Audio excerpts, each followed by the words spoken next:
Красивейший хадис. О посланник Аллаха, ты видел Господа? يا رسول الله هل رأيت ربك؟ Видел ли ты своего Господа?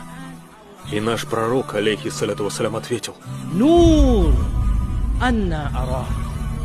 свет был повсюду. Как же я мог его увидеть? نور أنا أراه. Везде был свет. Как я мог его увидеть? О каком свете он говорил? Что это за свет? Аллах Всемогущий скрыл себя хиджабом, завесой. حجابه النور. Хиджаб Аллаха – это свет. Всемогущий Аллах укрылся хиджабом. Здесь под хиджабом мы понимаем покрывало. Аллах покрылся хиджабом. Что это за хиджаб? В нашем обычном понимании хиджабом скрывают красоту. Он покрывает красоту, и он окутывает ее. У Аллаха, субхану ва тааля, сам хиджаб – это уже красота, а то, что